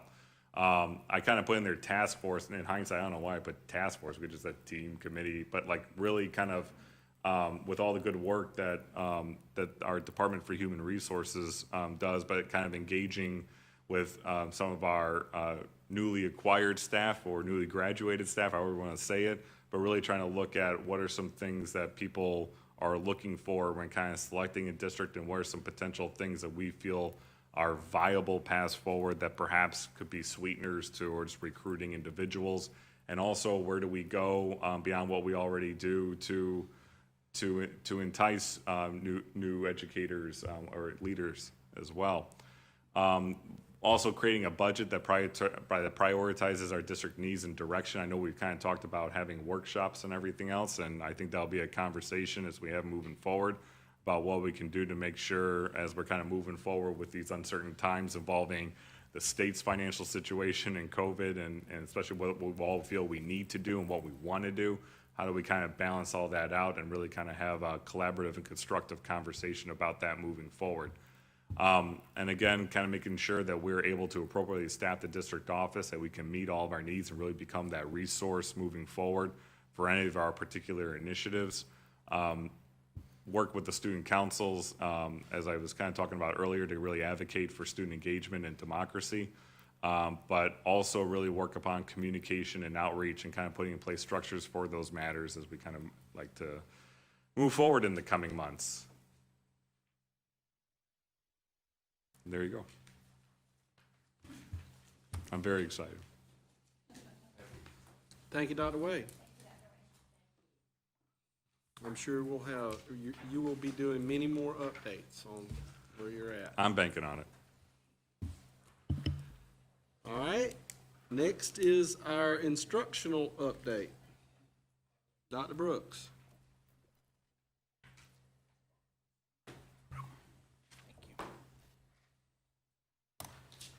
Mr. Bingham, members of the board, Dr. James, Dr. Wade,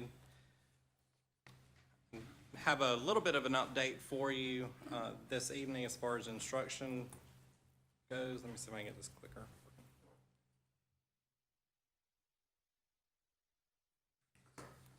Yeah, you turned it off on me. So I wanted to start with some pictures that have been shared with us in the instruction department. These are different scenarios that are going on out in our schools with kids coming in face to face, and one of our teachers working down on the bottom corner virtually reading to our students as well. So a lot of good things, as Dr. Wade talked about, have really been going on in our schools. So I found this quote, or saw this quote the other day. It's from John Gordon: "Expect adversity, but have an even greater expectation that you will overcome it." And we have certainly had our share of adversity so far this school year, but I am confident and know that we have really been working hard to try and accomplish where we have fallen short and to try and fix some of the areas where we haven't met our own expectations, and we will continue to do that, because I'm not going to sit here and tell you we're not going to have more problems, because we will, because nobody's gone through this before, but I can assure you that we all will do our very best to make sure our kids are getting the best education that we can provide them. Some of our challenges, as we've alluded to tonight, is with iPads and not loading of apps. And so part of the process that IT has done is they have switched to a different management system where our apps can now be pushed to devices at home, because that was an issue and still an issue for some iPads that are out there at home. And another issue that we had was with iBoss. And so with the new management system, it is resolving both of those issues for us. And so they're in the process of swapping those iPads out. When the iPads come in, they have to re-image them, if you will, put the new management system on there, and then go through a process of getting those out to kids. And so we started with Casey, Saluda River, and Springdale last week, and then we're doing virtual with Congaree, Riverbank, and Wood tomorrow, and then hoping to get the rest of the hybrid ones out just as soon and as quickly as we can. Another area of concern that we talked about earlier was student attendance, and you know, it's a change, and it was became more challenging doing attendance when the chronic absenteeism laws came into place, and added a lot more work to our buildings, our teachers, our staff members, and doing all those meetings that we alluded to earlier. But it is certainly more challenging. And at this point, our teachers have extra work because they have to go back and reconcile their attendance, meaning that they do, as was mentioned earlier, get marked present, and then if that work doesn't come in, then the teacher has to go back and mark them absent. And so there is a lot additional work on our teachers. And our virtual students, there has been some misunderstanding out there that they have to be on with the teacher, and they also have to do their work. They have to do both pieces of that. And so we've had some instances where they didn't feel like They had to necessarily be online, or they could go to class late online or leave early online.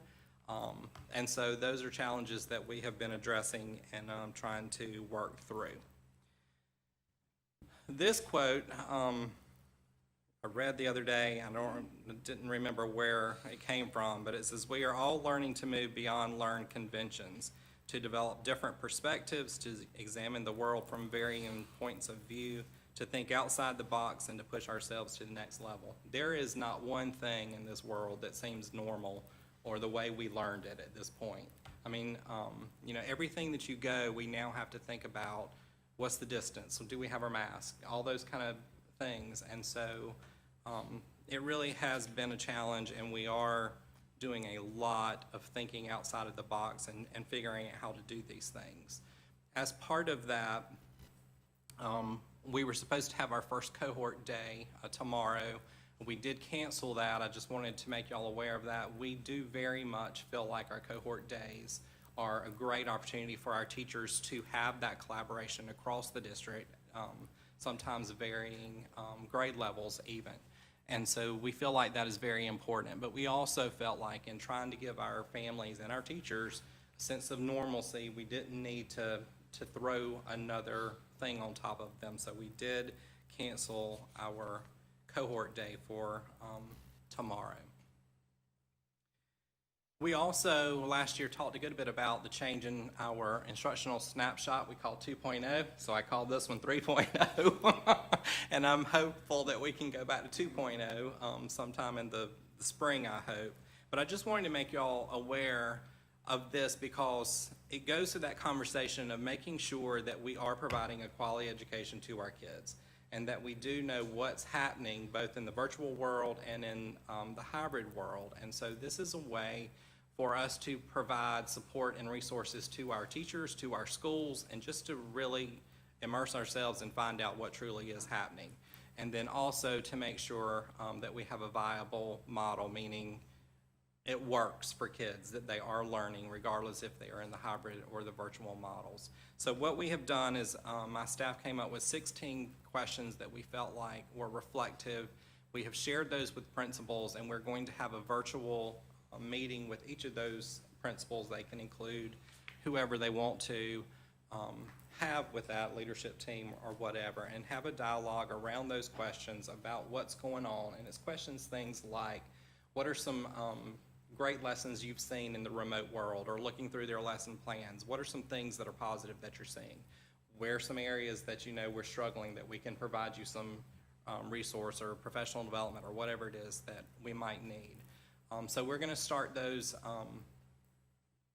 actually end of this week, I believe it is. And we will have 11 of those, if I'm remembering correctly, done by that November the 12th, with 4 left. And we'll have these done by Thanksgiving. And so again, the approach is just for us to know what's going on and to know where we can help our schools and our teachers with that. Also wanted to let you know that the South Carolina school report cards will be released this Friday. They're currently embargoed. They will not contain summative ratings or state assessment data or growth measures due to the COVID-19. You may remember that the testing was suspended and waived last spring. They will contain school district and state graduation rates, performance on ACT and SAT, English language learner information, as well as financial data. So those will come out on Friday, and I'm sure we'll spend some time talking about those in future meetings. I also want to take some time just to celebrate the work of our teachers, because they truly are going above and beyond the call of duty in so many different respects. And I've heard lots of parents and grandparents that I have talked to say, you know, I'm glad I'm not a teacher. I couldn't be a teacher. I don't want to be a teacher. And why am I having to teach them? All those kind of things. And so if there's ever been a time to appreciate teachers, I think that certainly is now. Our teachers are embracing the changes and doing their absolute best to make sure that they're learning the instructional models, that they're helping our kids learn. And so I think it's hugely important that we recognize the work that they're doing, and also put on here courage, because what they are doing is courageous, in my opinion, every single day. And so I think we all appreciate them, and I just felt like it was appropriate to make sure we say that publicly. I also wanted, in that same vein, to tell our school staff members how much we appreciate them, from secretaries in the front office to our media specialists, to our nurses, to our administrators. I mean, there's not anybody in the schools that aren't trying to help our families maneuver through all of these different changes and answer their questions and all of that. And they're really going out of their way to try and encourage and recognize teachers, because they recognize the difficult job that they have. And I can't stress enough that last one, helping find answers and solutions for students and for families, because we're getting asked lots of questions that we don't have the answer to in a lot of respects. And so we're trying to figure those out as we go a lot of times, but they're right in there with us. And so our support members in our schools also deserve to be recognized for the work that they're doing. And then I also wanted to recognize the district office staff too, and I'm not just talking about the instructional department. I'm talking about everybody in this building up here. Kathy Jurek, you know, I'll listen to her answer phone calls all day from parents, and she does a yeoman's job of really trying to help and get people and the right people to talk to that they need to talk to get their problems resolved. And she's not by herself in that. You know, whether it's business, whether it's Jim's office, or human resources, or Don's with all of the maintenance and all the kind of stuff that people are being asked to do. It really is a work of collaboration these days. And I wanted to take the opportunity to thank everybody for that. And for y'all to understand that there really are lots of questions that are always being fired at different folks up here. And, you know, there's a lot of people that go out of their way to really have conversations to try and resolve and brainstorm solutions for families, so that we really do a good job for educating our kids. So I just wanted to share that. And that is my instructional update for this evening, and I'll be glad to answer any other questions that you might have tonight. Ms. Branham? One other question from a little bit before, Dr. Brooks. So, like, if a school or a classroom, so to speak, goes on shutdown or quarantine, kind of related to what you just presented, it would be expected, though, that class or that school will end up being virtual for the 10 days until it goes back in session? So, like, Yes. Kids would still be doing stuff and learning? That's correct. Teachers would still be getting paid, so they're not gonna have to take time off, or the teachers won't have to take days off if they're just home because their school closed. They'll actually be working from home, and their kids will be working from home. From the teacher perspective, that goes into FMLA and all that kind of stuff, and Dr. Cooper is much better answering that than I am, but absolutely, the educating of those kids will certainly go on. And I can speak to that, Ms. Branham. Dr. James has discussed before that if we have to close a school due to the student ratio with COVID, that will be the criteria that will allow those teachers to teach from home during that time period. Anybody else? Thank you, Dr. Brooks. Next up is the monthly financial reports. Ms. Rawl? Mr. Chairman, members of the board, Dr. James and Dr. Wade, you have in your packets the monthly revenue summary.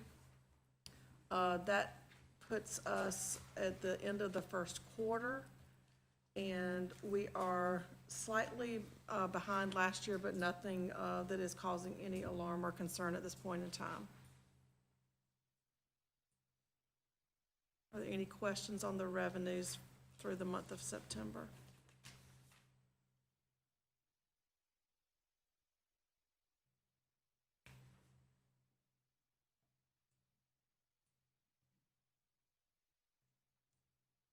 For the expenditures, I was doing a little bit of digging into the numbers in your packet.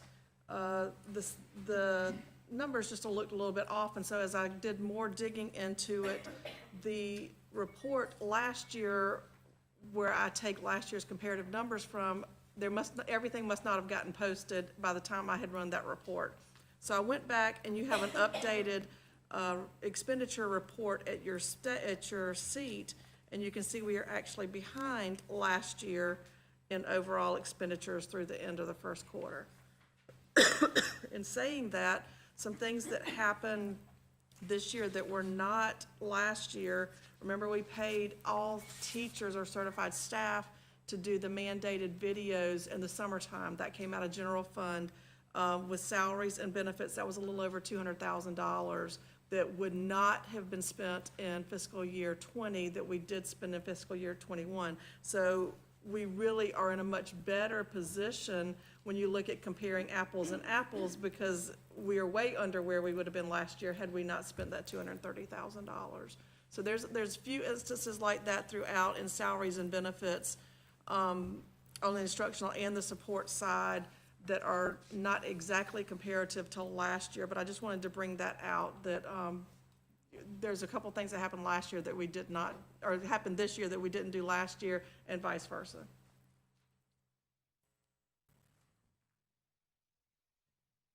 Any questions on the expenditures?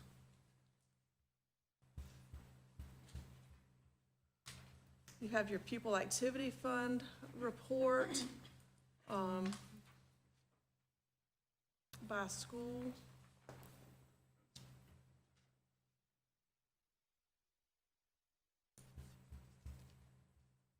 And you also have your capital project commitments. This will look a little bit different than it did the last time.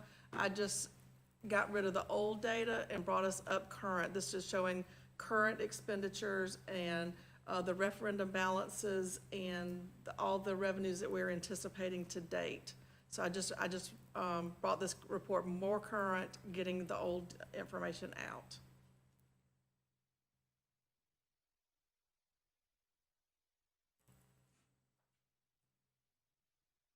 Any questions regarding the capital projects or referendum?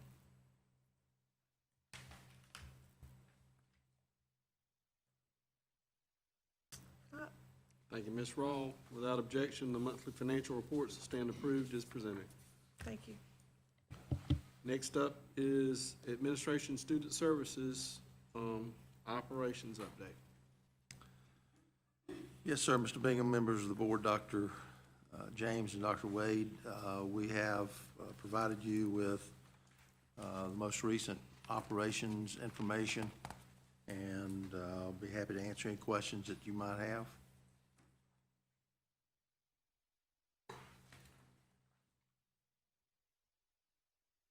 No questions? Okay, thank you.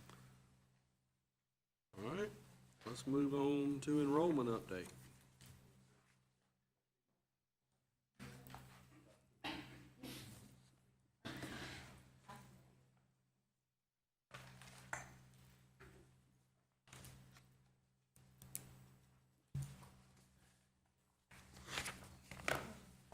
Mr. Chair, members of the board, Dr. Wade, Dr. James, coming around is an enrollment update from today. I put the district totals first. We always like to say we would have 8,600 kids. And you see we're at 82, which leaves us 318 short. But we're cutting that in half almost in less than a month, okay? Where our shortage is elementary students. Both of our high schools are above where we projected them to be, and most of our middle schools, and I've never seen Pine Ridge Middle School coming up to 500 kids before. So I think when we go back and start doing 5 days, these elementary kids, it gives me hope that we're going to, by the 135th day, we're going to make the 8,600. But you can go through and see where we're a little low.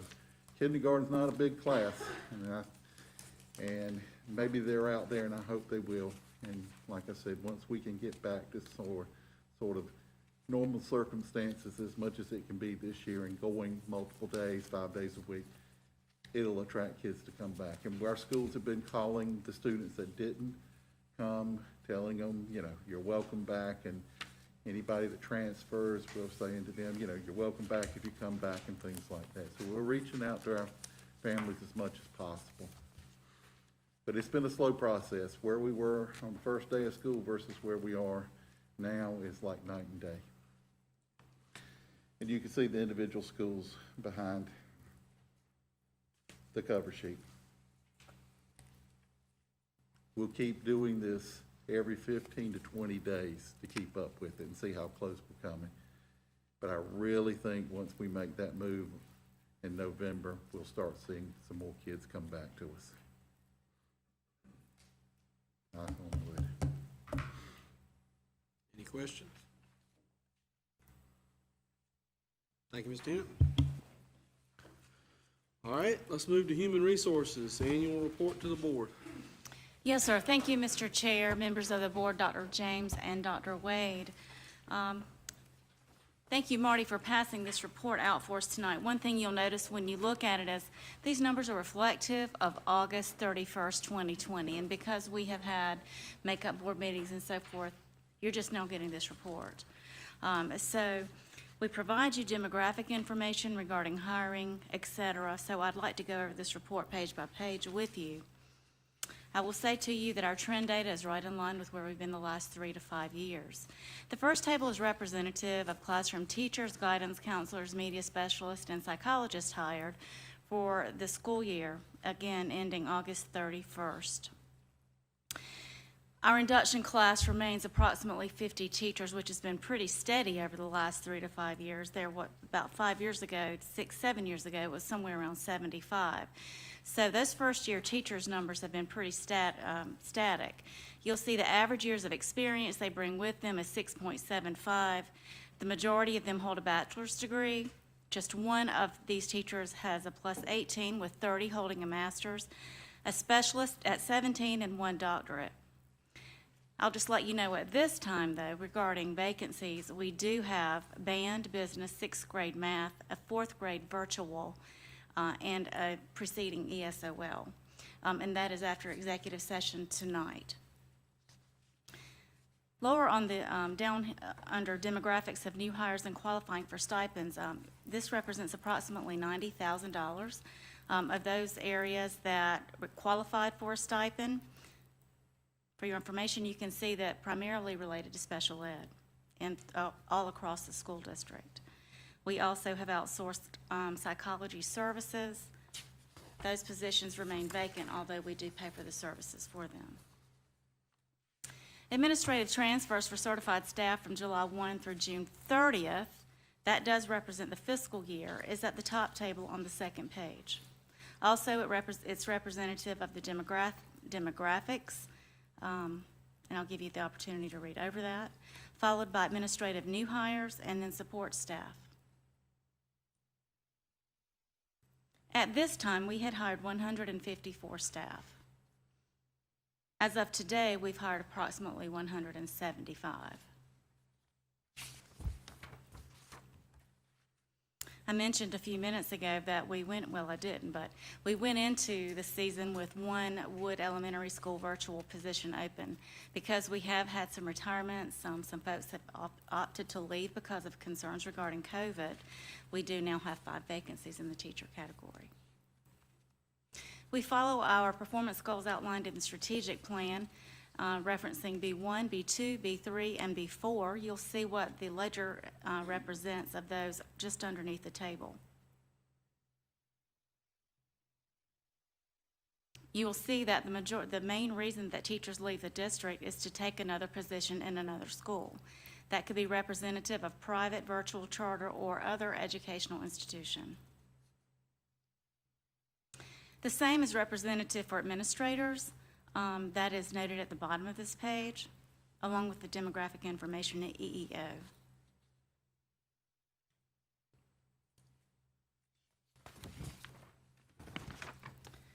And the last page further details the reason our certified staff leave us.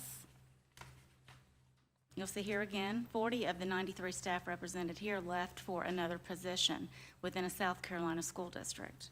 You can see the data as it moves down the table, and then administrative vacancies are noted for the same reason at the bottom.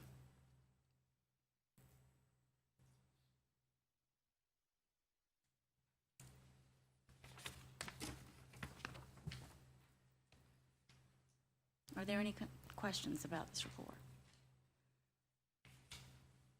Thank you. That's all that I have. Thank you, Marty.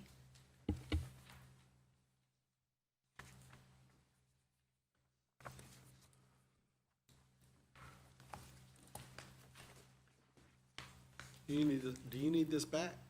I don't necessarily, but Okay. that'll be fine. All right.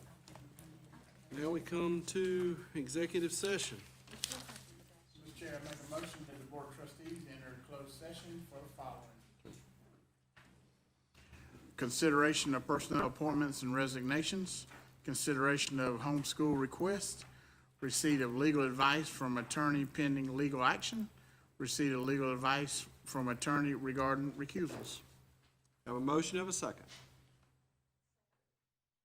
We have a second. All those in favor signify by saying aye. Aye. Opposed? Motion carries. We're now in executive session. We'll take just a few minute quick break while they turn off the cameras and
Ready? Just tell me when we're live. Live.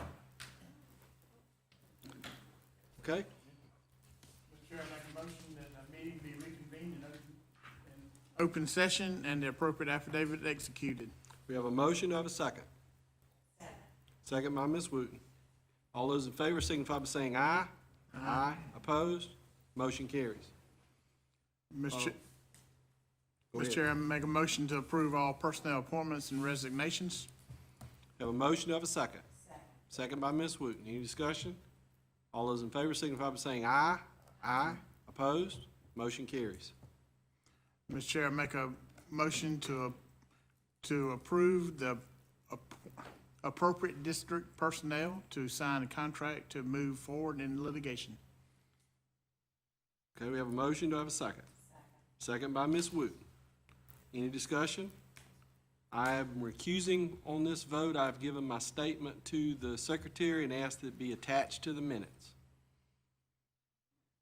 As a result of Kenny being involved in some way, even though he does not personally gain from that decision, I do not want any appearance of impropriety, so I've recused from this vote. Mr. Chair, I make a motion to approve the homeschool request. We gotta get a, I'm sorry. so we got a motion and a second. All those in favor signify by saying aye. Aye. Opposed? Motion carries, and I recuse. All right, now, Mr. Chair, I make a motion to approve homeschool request. got a motion to approve the homeschool request, second by Ms. Wooten. Any discussion? Being none, all in favor signify by saying aye. Aye. Opposed? Motion carries. All right, Election Day next week. We will meet, assuming that the election is certified, we will meet the evening of November 12th to seat new board members. And then the regular meeting for November will be on November the 19th, that following Thursday night. The holidays coming up after that, the 25th, 27th. Winter break, obviously, is December 21st to January 4th. And then the next regular meeting after the November meeting will be the Thursday, January 21st. With that, I'll entertain them. We got a motion to adjourn in a second. All in favor say aye. Aye. We are adjourned.